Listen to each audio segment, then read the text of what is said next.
Kumusta mga kaidolo? May patama lang po tayo about sa count me in kasi. Para sa akin katamaran eh. Pinapakita mo lang na wala kang tiyaga. Alam nyo bakit? Ano lang naman yung mga susulat nyo? Konting words na maganda tungkol sa mga post or sa mga video ng mga kapwa nating content creator.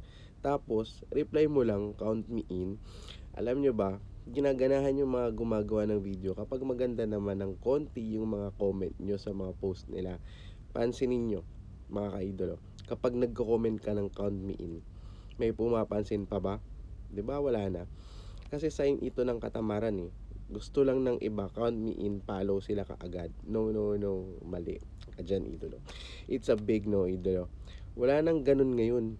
Mas, alam mo bakit? Sumikap ka naman. Okay, mga ka-idolo, kung nagustuhan mo tong video ko about sa